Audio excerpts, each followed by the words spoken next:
another episode of the Dalton Grant Academy talk show. My name is Dalton Grant, a three-time Olympian, former board director of London 2012 Big Team.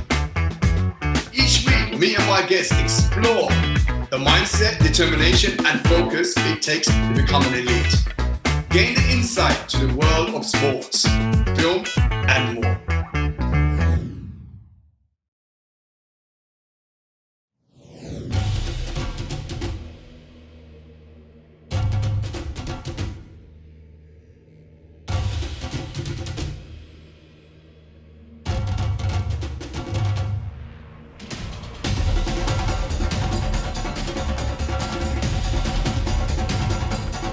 You've only got one shot. Make it count.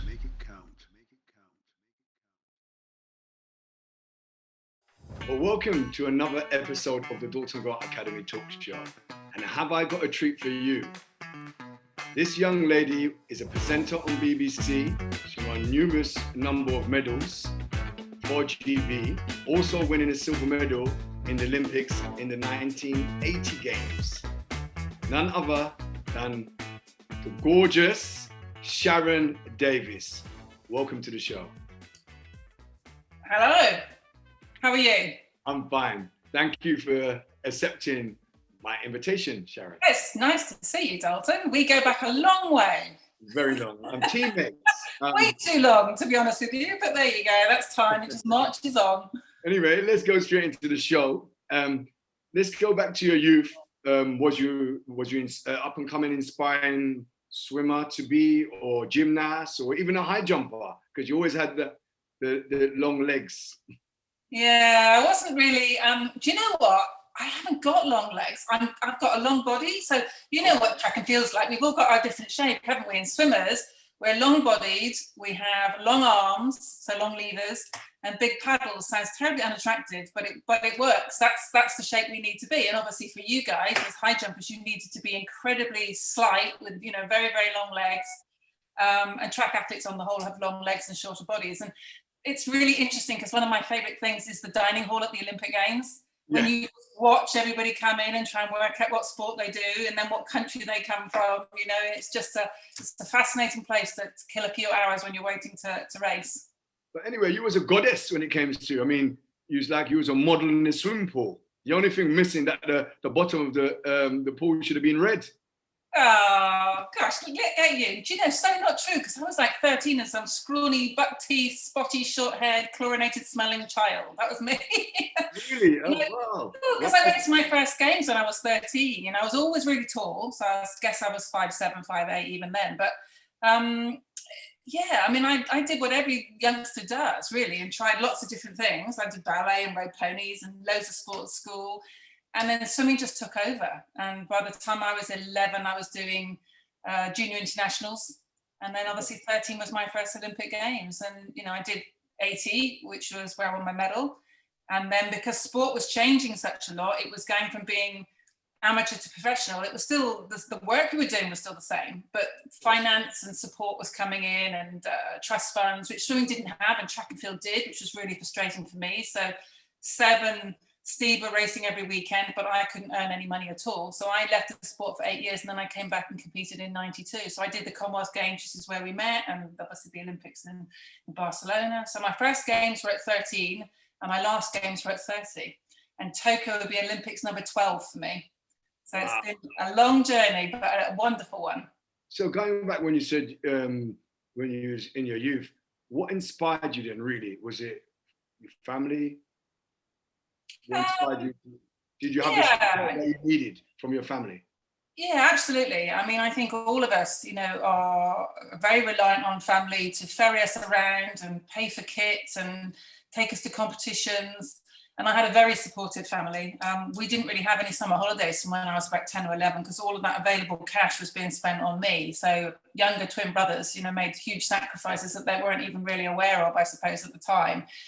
I think all of us have a eureka moment. I don't know if you had that watching the Olympics at some stage, but mine was watching Mark Spitz with his big handlebar moustache with his big row of 7 gold medals. And I think I was 7 or 8, and I was just thinking, wow, wouldn't it be amazing? I'd love to do that. So that's probably a bit of a eureka moment. And then it was just the fact that I loved to compete. So, you know, just wanting to train and wanting to win and knowing that I couldn't get any better unless I worked really hard. Wow. So what went into your training? Give us a training routine. So obviously not in the very early days, but a typical training when I was sort of international level was 6 hours a day. And that would be 4 in the pool. So I do 2 in the morning and 2 in the evening, sandwiched with school, and then 2 hours of gym work as well, somewhere squashed in there. We usually got 1 day off, which was Sunday if we were really lucky. Often we would be away competing. So I'd have to try and catch up with schoolwork because I would be maybe missing the Friday and the Monday if I was, you know, abroad racing. At 15, I went to boarding school so that we could be on the same premises with your friend Mark Foster. And yeah, I mean, that helped a great deal because then we cut down on the traveling. You know, that was such a big thing, really. And swimmers just spend a lot of time eating. So we either swim, sleep, eat, or train. That's kind of about it, really. That was my life. It was like, do that, repeat. How did you handle that? Yeah. How did you handle friends? Because it's very hard. Did most of your friends had to be swimmers, or did you have friends that wasn't even sporty? Yeah, most of my friends were sporty, I suppose. You know, you made friends across the sport, which was lovely. And it was always such a treat to do those multi-sport events, particularly the Commonwealth Games, because they were always so friendly. And I guess, yes, I mean, you are in a cocoon, you know, you're in a bubble. I had friends when I was at boarding school that weren't swimmers that I would go and see for coffee breaks. But if I'm honest, they were probably still sporty people because that's who I would naturally gravitate towards. You know, if you're a pianist, you're going to gravitate towards people that have the same kind of pastimes that you do and, you know, wonderful, I don't know, musicians. But it's my space really is sport and exercise. And it wasn't until I left sport that I got to explore some of the other things that, you know, I enjoy, whether that might be interior design or fashion or, you know, the journalistic side of my life, which I also love, which was, I suppose, something opened the door for me to be able to do that. Yeah. But what I realized, you know, looking at you, I remember when I was, well, not too many years before I got. You are a bit younger than me. It's okay. You're allowed to say that. Yeah, I didn't want to. Yeah. So you've always carried yourself very professional. How do you carry yourself professional, especially in amateur sport? And you was always so focused. So where did you draw your mental strength from? My dad was very tough, you know, and he had an awful lot to do with it. In some respects, you could probably say maybe he was a bit too tough, but he was learning on the job as well because he wasn't a coach before I came along. He learned to be a coach. And after the sort of summer season was over, he would find out who he felt was the best coach in the world, whether they were Australian, Canadian, American. And we would go there for a month and he would just write everything down and he would read everything and he would talk to PTs. So he was one of the first people to bring swimming training onto dry land, you know, and instrument a sort of circuit program or a weight program or a resistance program of some sort. So he did think outside of the box because he hadn't been brought up as a swimming coach. So yeah, I mean, when I was 11, I fell out of a tree and I put both my arms down to save myself. You know, I know looking at me, couldn't think I was a tomboy, but I absolutely was. And I broke both bones in both arms, went home, walked through the kitchen door and said, Dad, I think I've broken my arm. And he said, I'll support it with the other one, Sharron. I said, no, can't break on that one as well, I think. So it looked like steps. So I knew I'd done something fairly serious. They went into plasters, which were from my shoulders to my wrists. And cutting a long story short, after about a week of mucking about and having to have them reset and rebroken and replastered, my dad said, oh, you've missed a week's training. And I said, yes, I have. And he said, well, that's no good, is it? So we went home via Tesco's. He picked up a load of plastic bags. We wrapped my arms in plastic bags and I trained for 3 months with 2 broken arms. Wow. But I wasn't in pain. You know, we just put them on a float and we just got them waterproof. So I think he just taught me that it's amazing what you can do when you really want something bad enough. Definitely. And that's the key. When you get injuries, it's really the key is really working around your injuries, you know, working with the healthy part of your body. So how was your relationship with your father? I mean, was it like obviously coach and father? So how did how was it balanced? How did that be juggled? Yeah, it is a hard one. I mean, I don't recommend it. You know, I think it is nice if you can have a coach. And even though after you got a silver medal, you don't recommend. Well, yeah, I know that's a weird thing to say. It's all about the results here. I'm not saying that I don't recommend my dad as a coach because I do, and he's 84 and he is still coaching Dalton. My dad still coaches now, even in lockdown, up until obviously this last, you know, real serious lockdown. When we were doing the tier system, he's up just outside of Hemel Hempstead, North sort of London area, and he's still coaching 3 times a week at 84. So was your dad a swimmer, or what was his passion? Was He was Navy. Yeah, he was Navy and he loved sport. He shot for the Navy. He played hockey for the Navy and different things like that. But what happened was that my coach retired when I was about 10 at the local swimming club, and there was nobody to do it. So he just kind of took over. It was a little bit of an accident, really. And then by the time he'd, finished at Kelly, he'd had, I think, half a dozen people on the Olympic team and other Olympic medalists besides me. There was a girl called Helen Jameson, Andy Jameson's sister, who was a medalist in the women's medley relay. So he's not just got one Olympic medalist, he's got a couple. So yeah, I mean, huge admiration for him. I think because he pushed so hard, sometimes he knocked the enjoyment a little bit out of it for me. There's a real fine balance between giving 100%, but knowing when someone needs to have a day off or needs to have a little break. And when I stopped after Moscow, you couldn't take breaks. You had to either be doing it or not doing it. It's changed a lot now. Darren, don't you think that's very hard? Because he's preparing you for the unknown, training Yeah. you something that you've never achieved before and you're striving to achieve. So how could you take a break? So it must be very hard, because being the first, he has to learn from someone who's achieved to say, okay, it's time to step back. But not knowing when you're the first project. Totally. And the only thing as well is, because he was my dad, he'd always be just that little bit harder on me. Yeah, okay. So Andy, I pull Andy Jameson's leg, because obviously we worked for the Beeb together, along with Adrian Morehouse and Mark and Rebecca. And Andy just used to have a cold, and my dad would go, "Oh, Andy, poor Andy, go and see Matron, off you go." And I would literally be dying, and my dad would still have me doing sets of 100 flies, and and he'd be like, "No, you'll be fine, just carry on." And I did. I carried on through most things, through all sorts of stuff. And the only time that it became a serious problem was when I got a virus. Okay. And you can't see a virus, can you? As an athlete, they're the worst thing to get, because if you break an arm, you know roughly how long it's going to take. You know how to sort of isolate it, and you can carry on. But with a virus, it hangs about. You can't see. You don't really know how much resting you need to give your body. And that was a really difficult one. And he was quite tough, because his training technique was to say, "Sharron, I'm going to give you a set of 10 times 100 freestyle. I want you to swim and rest on 80, and I want you to hold 70, under 75, maybe, 62s if you can do it." And I would go, "Oh, okay." And he'd say, right at the very end of that, he'd say, "You probably can't do it, but give it a go." And the moment he would say that to me, I would do it to prove him wrong. And he knew that. But when I had the virus, I couldn't do it. And that, so mentally, that was the thing that was really tough. And it's something that's very underestimated with athletes. You can be physically the best athlete in the world, but if mentally you're not tough and you're not prepared and you're not ready and you can't cope with the ups and downs that sport will give you, then you're not going to be the best. No. Because, So how did you handle that? It's really important to have that mental strength as well as that physical ability. Definitely. How did you handle that coming back? What did you do? How did you handle it? Because you knew your body's not working. Mentally, you can sense it. So how do you deal with a situation like that coming back? Yeah, it is a hard one. And when I had it, it was just pre the 80 Olympics. It was the winter of 79, 80. And at the same time as all of that, we had all of the problem with the boycotts, and the Russians were in Afghanistan, and Mrs. Thatcher were asking us to boycott the Olympics, and I didn't know if my Olympics was going to be taken away from me. And the frustrating thing was that Great Britain was still trading with Russia, but they were asking the athletes, who get no support from the government whatsoever, to give up our one opportunity to win our medal that we've trained for years for nothing, because there was no lottery funding or anything in those days. So it was a really difficult winter. And it did have a lot of ups and downs. But the lovely Chinese proverb says, fall down 9 times, get up 10. It's a matter of just having to get back up again, learn, and just start all over, really. And I suppose that's what we did. But the hard thing about having a father as a coach is you can't escape. You can't go home and complain to mum and dad, because it's just there 24/7. And my dad put a bar over my door, in my doorway, and he used to make me do chins if I even went in and out of my bedroom.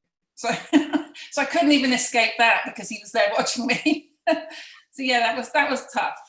That 24/7 thing was what probably exhausted me to the point I needed a break after the Olympics in 80. Well done. I mean, that's what goes into success: hard work ethic. Yeah. Well, we had Daly down one year. So Daly came down for Christmas one year, and my dad sat there and interviewed Daly Thompson, yeah. Okay. And he said to Daly, what is the one thing, Daly, when you stand next to your rivals at the Olympics that makes you feel like you're going to be the best? And Daly said, well, Terry, I train on Christmas Day, and I know that my rivals have not trained on Christmas Day. And you know, from that day on, we trained on Christmas Day. I was like, darn. Yeah. It's so funny because I know I used to train with Daley Thompson as well. We went to Los Caballeros in the USA, so I know what he was like. Nice. But he's a great guy because he kind of encouraged you, and it's nice to being close beside an Olympic champion and him passing back his knowledge that can uplift you in that time, because he's got that experience of, you know, being in that place where you've never been before and being successful, because you train very hard, you know, and you might not wake up the day of the competition and not feel really well. So, and you still have to just believe that you've done the work and turn that around. So how did you handle the competition with teams when you went away? Did you get on with everyone in the team? Come on. Yeah, pretty much. I mean, it's simple. You're never going to get on with absolutely everybody. You know, you're always going to occasionally find someone that just rubs you up slightly the wrong way. But I think ultimately, then you just give that person space. You know, we all have our little training groups, probably track and field more so than swimming, really, because, you know, you're going to have your field events. You're, as a high jumper, you're not going to be training, you know, with the middle distance guys or anything. So the people that you might have a bit more in common with, because you're explosive athletes, is sprinters. Your mentality is explosive. You know, that's kind of the not like sprinters though, because sprinters short fuse. High jump, you're out there for 3 or 4 hours. Calm. It's different. Yeah. You have to, because if you get too angry and not calm and controlled and use your energy, you can clear the bar, but you might not get the timing right because you're too tense. So it's like being a gymnast. It's got to be. I think the energy has to be channeled more to your advantage. Where sprinters, when you see them, they're very like, I'm going to kill you, or, you know, like you think they're quite relaxed, short fuse. Yeah, and it's the same in the pool. You know, we would have exactly the same personalities would go towards sprinting versus people that would go towards 200s versus people that would go towards, you know, distance events, 800s. Physically, they look quite similar to track and field. We're a tall bunch of people on the whole. You know, most of us are pretty tall. Backstrokers in particular, men's backstrokers are all in the Olympic final 6'5". You know, they're just huge. Mark, you know, Foster, sprinter, really, really tall guy. Women's 100 freestyle final, probably not get anybody under 6 foot. So we are quite a tall breed of people. I mean, there's nobody that I can say to you I really had a sort of horrible relationship with, because we would just give each other enough space to be able to do that, really. But you are in your own bubble, aren't you? You're having to concentrate. You know, you really do have to make sure that you're just looking after yourself. And I think the skill as an athlete is to be able to do that. And it's also to be flexible enough that if something happens that's not quite what you're expecting, you're able to adapt. Yes. Because the day never goes exactly the way that it's supposed to. You just have to understand that it's the same challenge for everybody and not let it wind you up too much. Yeah, but seeing that you're the English rose, the eyes, the cherry and the strawberry in everyone's eyes when we were upgrading to Sharron Davies, I should say. Sharron Rose, yeah. I know what you're saying. Yeah, so how did you, like your relationship? Obviously that you have Black Lives Matters, and we know your ex-husband, Darren. How was it in your eyes? Did you feel any pressure when you was in a relationship with Darren? You know, I love that question, Dalton, because people titter around asking things like that when, me personally, I think that things were better 10 years ago than they are today. I think we're creating more divisions today than we had 10, 15 years ago. It was difficult when Derek and I first got together because there were some real sections. There was a group called Combat 18, I think, that were based in Denmark or Norway or something. And I actually had bombs sent to me in the post when I was doing the big breakfast. It was myself, I think Frank Bruno, Pauline. Rewind, you had a bombs sent in the post. And I would get some horrible letters every once in a while. But the majority of people, again, you know, were lovely. And me personally, because I grew up in sport, I didn't see colour. I never have. I just see people, you know, and I think that's the lovely thing that sport does for you. Yeah, and gravitate to success, because we like that mindset that can relate to ourselves, what we want to achieve. Yeah, I think we spend too much time nowadays worrying about people's colour or worrying about people's sexuality. You know, what difference does it make? Yeah. It's just about whether you can do the job well, or whether you can be a great sports person, or a great actor, or a great politician, or a great musician. I don't know that we need to do all this flag waving. We seem to have got really tied up in virtual signaling, flag waving, rather than just making sure that everybody has equal opportunity and then judging people on their genuine character. Yeah, definitely. Because for me, it must have been hard we know people who's been hiding their sexuality, and they're coming out now. What would it be like, and still going on to achieve what they did achieve? That is remarkable. Because most of us knew, didn't we? I can't say that there's anyone that's come out publicly that I wasn't aware of when I was competing. As athletes, we had no issue. I think it was they were worried about being judged outside of the athletes' environment. We as athletes are wonderful at just accepting people for what they are. Yeah. I was novice because I wasn't really looking at people. I went out there and compete, and I knew where I was focused. So I didn't. I know people might say that, but there's people that their mannerism are different, and you won't call it macho. But you didn't really take nothing of it, because your mannerism doesn't mean that you're into what your mannerism is into, if you get me. So I didn't really look at that. I want to be politically correct. I don't want to say the wrong thing out of turn. Yeah, so that was really hard. But I think at the time, if a lot of people did know, I think it would have been very hard for them, because that was just a culture then. So I think now, especially like even racism, you had to accept it and get on with it. Yeah. You wouldn't really see any athletes in our time walking away, not competing. You wouldn't. You just went out and competed to the best of your ability. That was it. But now I think we, as being the pioneers, we've set it up that these generation of athletes do not need to tolerate that, that is great. Great. I think it's worse in certain fields, isn't it? Like football is a tough one. There isn't a problem of inclusion, because football has athletes of every shape, size, colour, and they're footballers. If they're great footballers, they're going to be bought by clubs because they want their star quality. It's certain individuals in the crowds that's the problem. So it's that hiding behind the mass numbers in the crowds and abusing people and throwing things that's the issue. It's not the inclusion, because the inclusion is there. Because if you're good enough, the club is going to have you playing for them. So it's coming down like a ton of bricks on people that hide in groups and abuse. You see, for me, I believe that once you're a professional and you get to that level, you've got to be able to block it out. And that's what I think a top athlete is. A professional doesn't blame his tools. You just get on with it.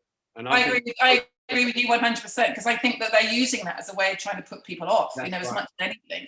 And I mean, yes, it could be because you're black, but it also could be because you've got red hair or you've got really thick glasses. If you go back to the days when we were in school as kids are really cruel, but it's not just about colour. It's about a million things that they're cruel about, and you do have to just try to have your own confidence in your own space. And that's, again, what I love about sport. I think as a parent, it's so important to find something that your children are good at. So that gives them the confidence to just go through life and to be able to have that fallback position. And I am so grateful that I had sport for that reason, because sport gave me the thing that I just knew, no matter what else I was rubbish at, this is what I'm really good at, and I can hold my own. And even now, if I walk into a chlorinated swimming pool, I know this is my space.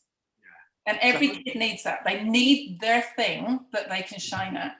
So with kids, obviously you've got kids, so how has your sport helped that transfer of skills to deal, because different characters, personalities and so forth, how has that helped you? So I've got 3, and they range from Elliot, who's now 27, Gracie, 22, and Finley, who's 13. Obviously, Grace and Elliot are Derek's children, they're mixed race kids. And I don't think we ever grew up, ever. I never saw any, racism. They had the same opportunities as all their friends. We've lived out in the countryside. They've both been involved in sport. Elliot was at Milford and played rugby really well. And in fact, he's one of those annoying people that can turn his hand to anything. Pick up a golf club, he can do it. Derek's a bit like that, isn't he? And then Gracie did track and field. She competed for England at heptathlon, and then she got a foot injury, and it just would not go away. She inherited that from her dad, That's what I say. So she tried for about 3 or 4 seasons, and then eventually just got so fed up and so heartbroken at the rehab, race, breakdown, start again thing that she stopped. And now she works in PR in London, and she's doing really, really well. But I think I'm so glad that they both had sport. And then Finn is doing the same sort of thing. You know, he loves his rugby, he loves his cycling. He's really into his cycling at the moment. And it's, yeah, I tried very hard to try and find the thing again, which would give them the confidence to be able to try other things. Because I think it makes you brave. We are definitely breeding, sadly, a generation of youngsters that aren't very resilient. Right, definitely. They're frightened of criticism, and they're frightened of failing, and we have to try and explain to them that sometimes when you fail, that's when you learn your biggest lesson. That's right. You fail more times than you achieve. Absolutely. So how would you say that the current day swimmers handle the pressure, and do you think they learn a lot from your generation? Our swimming's doing great. I mean, we have a really good bunch of swimmers led by Adam. To be honest with you, Adam Peaty makes a massive difference to British swimming. In what way would you say? Because he just is such a wonderful example. Him and Mel have an amazing partnership. He has immense confidence. It just is contagious to the rest of the team. Luckily for us, the 100 test rubs off on everybody else. The same way sometimes that if we have a bad first day, that does the same thing. So, having Adam at the front usually works really well for us. We've got some great youngsters coming through as well. Abby Woods is a youngster at the moment that's out in Hungary on the ISLs, who's just broke the British record for 200 IM. So there's some really good talent, next year. And the weird thing is, those guys are going to benefit from the added year because they're young. Right. So there'll be some people, sadly, that will miss out because they'll just be 1 year, too long in the tooth to put another winter's training in. And then the youngsters are the ones that are going to benefit from that extra year and just be 1 year better. So it'll be interesting, but I'm still hoping drastically that we get there, because I think we will, but I'm hoping there'll be some spectators. Yeah, definitely. How do you think they're handling it? Because obviously you went back to Moscow, didn't know because there's boycotts and so forth. And you couldn't imagine that you yourself wasn't competing in the Olympics because you prepared so many years to compete in the Olympics. How do you really think that the current athletes, like what you're saying, what might not be able to compete next year in the Olympics in Tokyo? Yeah, well, we've had a few. We've had about 3 or 4 British athletes that would have gone to Tokyo this summer that have now retired.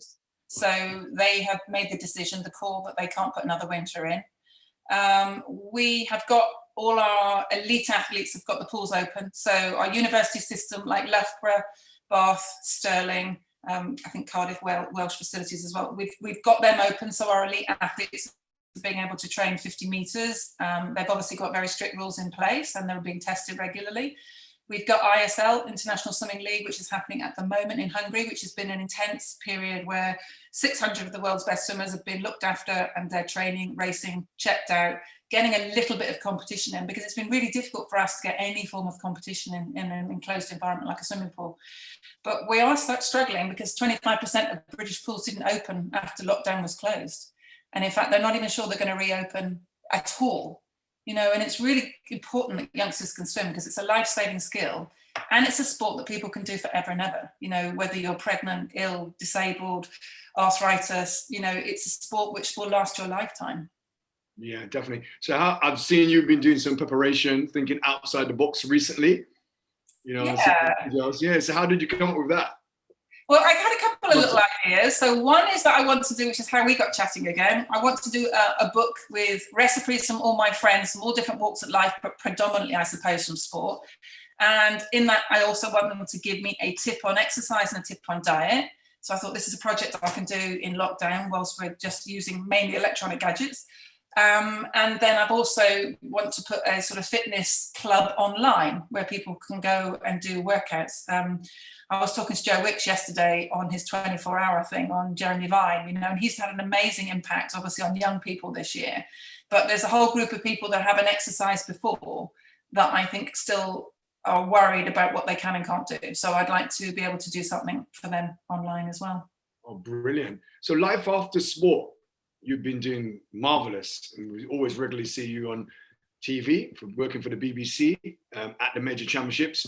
So how did you fall into that? Did you always want to go into presenting? How do you improve on that? Because you're doing very well. tips to help people if they do want to go in and improve themselves? We're better now than we were again in the past because, you know, the IOC and the BOA, British Olympic Association, have put together new programs to try to help retiring athletes. I think when we both stopped, certainly when I stopped second time around, there was really nothing. And I sort of fell into it by accident. I just got these opportunities. So I just kind of took them. You know, in lots of instances, I messed up and I kind of learnt on the job. You know, the first time I got given a script, I had no idea. It was like a foreign language to me. You know, I'd not done any form of training or anything. So it was learning, learning, you know, just by doing it. I think it's about being brave again, giving things a go. It was never really an intention. I was at university in America studying communication and media. So it was something I was interested in. But then it was just, right, well, have a go at this, have a go at this, have a go at that. And my favourite place is still beside the pool with a microphone, you know, being the first person to interview someone. And in London in 2012, BBC were host broadcaster. So we were right at the front of the queue, which never happens in the swimming pool. Track and field do okay, they get a great spot, but we're miles down the line trying to get people off the side of the pool. And because we were a host broadcaster, we were right in the front. American television were not live at the time. Michael Phelps became the most decorated Olympian in history, winning his 18th gold medal mentally. And NBC said, do you want to speak to him first? Because we're not live.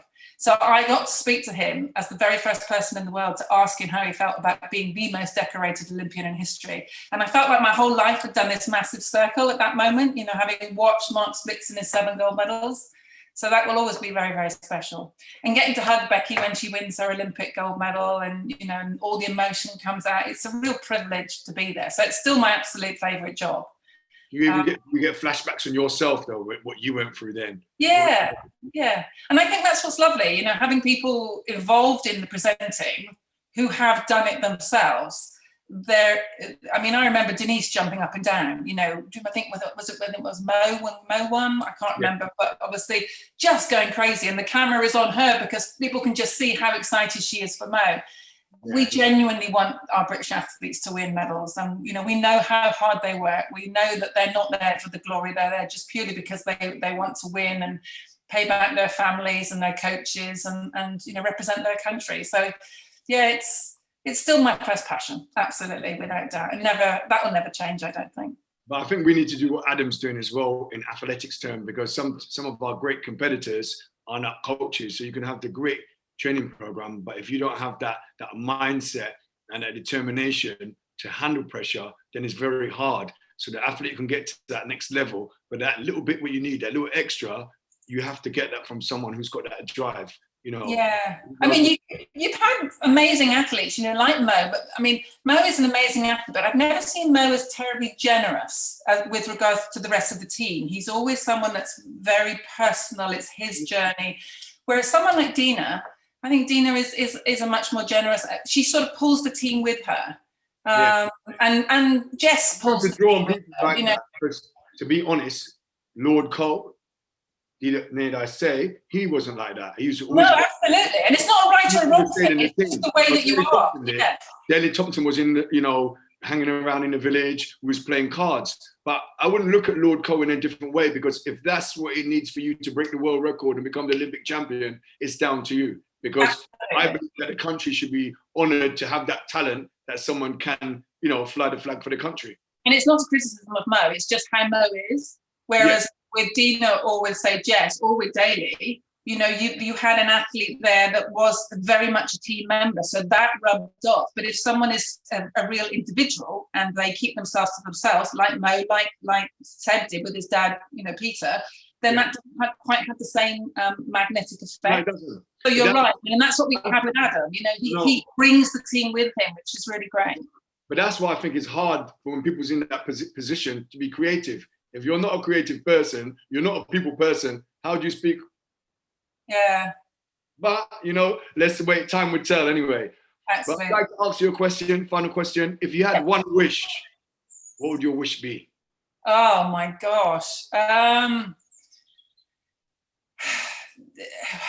Do you know, I'm so envious of what the athletes have now, the support that they have now, the lottery funding, the length of their careers, the ability to earn such a good living whilst they're competing. I left my sport in debt. You know, I didn't receive a single penny for ever being involved in my sport. Not that that's why I did it, but, and so I would love to have the talents that that I had then, now, and be competing.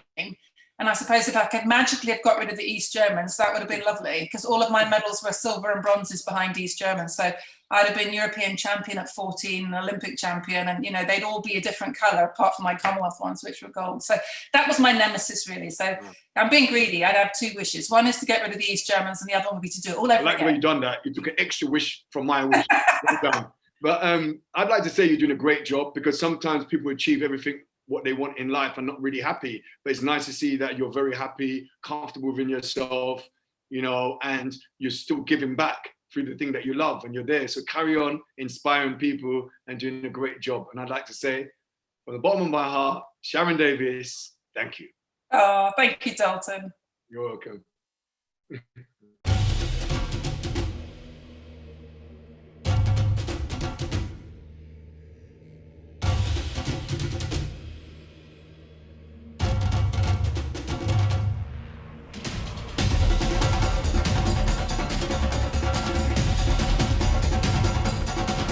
only got one shot.